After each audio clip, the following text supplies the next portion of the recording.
The phone rings. This is Officer Michael Thompson from the Internal Revenue Service. You owe $3,247 in back taxes.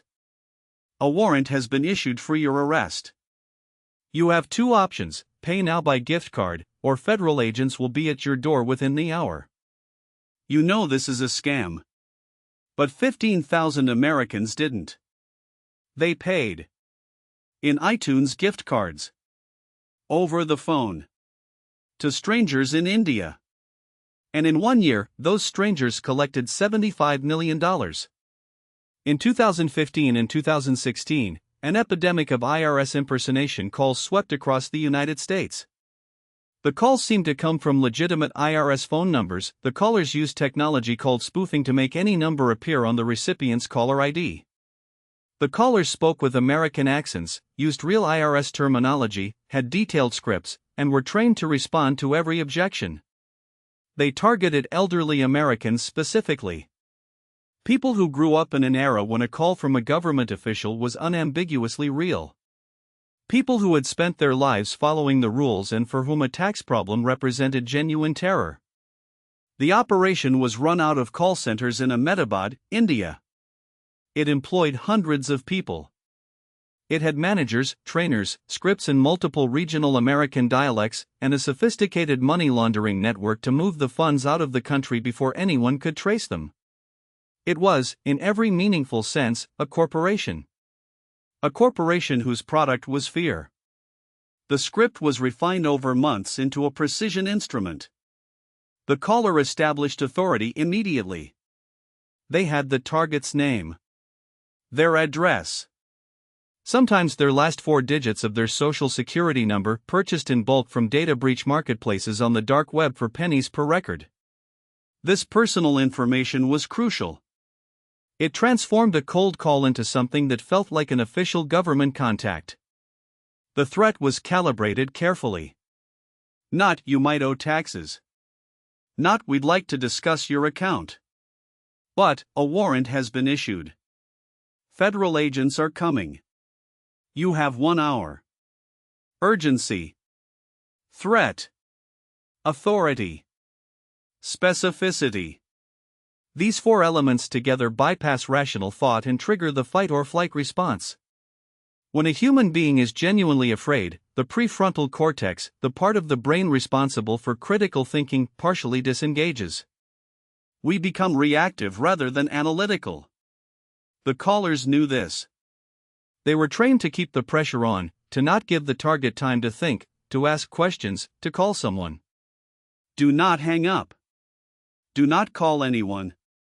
Do not discuss this with family members.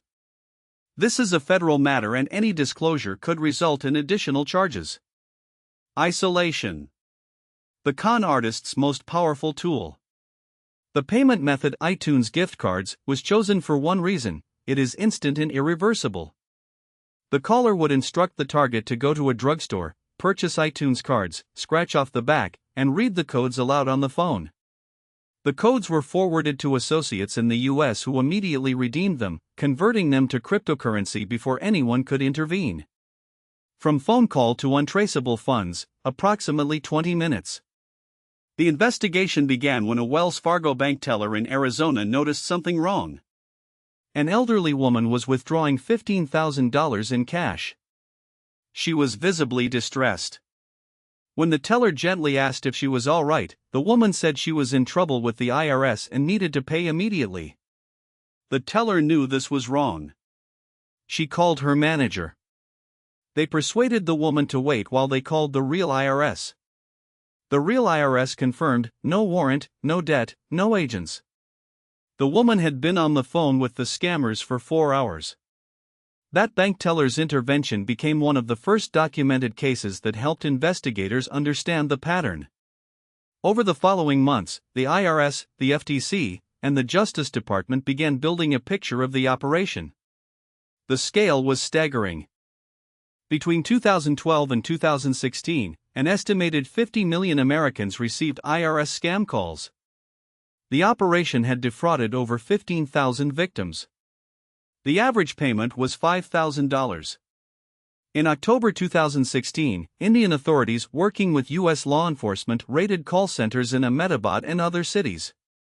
70 people were arrested. 24 were eventually charged in U.S. federal court. The ringleaders received sentences ranging from 12 to 20 years. But here's what's important: these arrests barely dented the operation. New call centers opened within months, run by different operators using the same scripts, the same spoofing technology, the same iTunes gift card payment method. The IRS scam calls still happen today. Right now, while you're watching this, someone's phone is ringing. The IRS will never call you demanding immediate payment. They will never tell you to pay with gift cards. They will never threaten arrest without prior written notice. They will never tell you not to call a family member or attorney. These 4 rules will protect you from 100% of IRS impersonation scams. Write them down. Tell your parents. Tell your grandparents. Because the operation that was raided in 2016 was replaced. And the one that replaced it was replaced again. And the one that replaced that is operating right now. The gift card industry estimates that 40% of all gift card fraud is related to these scams. 40%.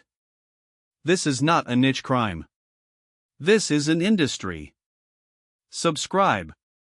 New case every Friday. And if you've ever received one of these calls, drop it in the comments. I want to know how far they got before you hung up.